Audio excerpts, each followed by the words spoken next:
असल्याशिवाय राहणार.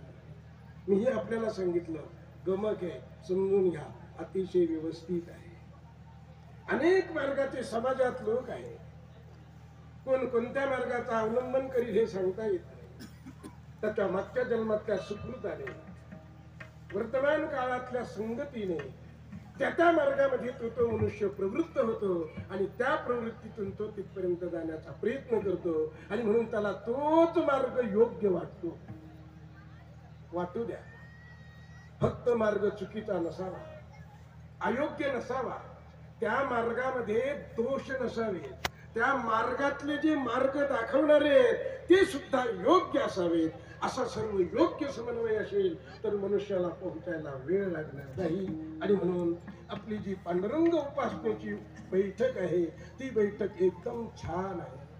मार्ग दावून गेले आधी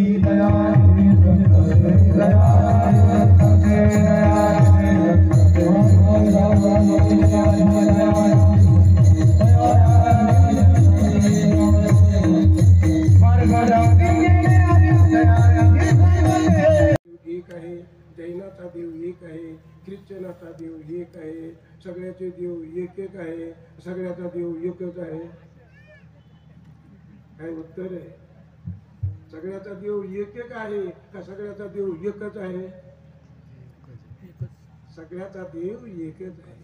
हे ज्यावेळेस सगळ्या समाजाला समजू शकतं त्यावेळेस समाजाला शांती मिळू शकते.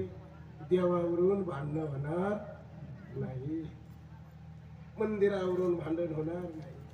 हे सगळं समजत नाही म्हणून अनेक प्रकारचा समाज निर्माण होतो, आक्रांत समाज निर्माण होतो. चांगल्या गोष्टीलाही दाबण्याचा प्रयत्न करतो आणि त्याचं चुकीचं असलं तरी मांडण्याचा प्रयत्न करतो. म्हणून समाजाने हुशार झालं पाहिजे, समाजाने योग्य पद्धतीने ग्रहण केलं पाहिजे. आणि योग्य पद्धतीने जर ग्रहण झालं तर शिवी अद्वैत भाव.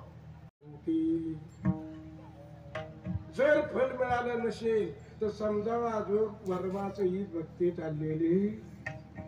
सोपं आहे की नाही? आता शांतीरूपी फल किती महत्वाचं आहे. जगामध्ये जेवढे धर्म आहेत, जेवढे जयाचे हाती तया घरी शांती, त्याच्या घरी शांती प्राप्त होते. नावाची शांती काही कामाची नाही. अनेक लोकांचे अनेक नावं राहतात. काही गावामध्ये काही माणसं लई शांत राहतात. सगळं गाव त्याचं वर्णन करतं, महाराज आमच्या गावात हा माणूस फार शांत, कोणाच्या आध्यात नाही, मध्यात नाही, राजकारण नाही, गावगाडा नाही, शांती प्राप्त होते. सुखे येतो घरा.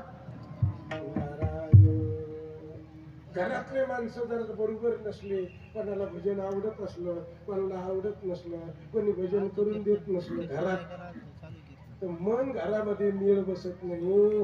त्याने रामेश्वराला येऊनच भजन करावं. अतिशय सुंदर. आणि असं इथे येऊन एकांतात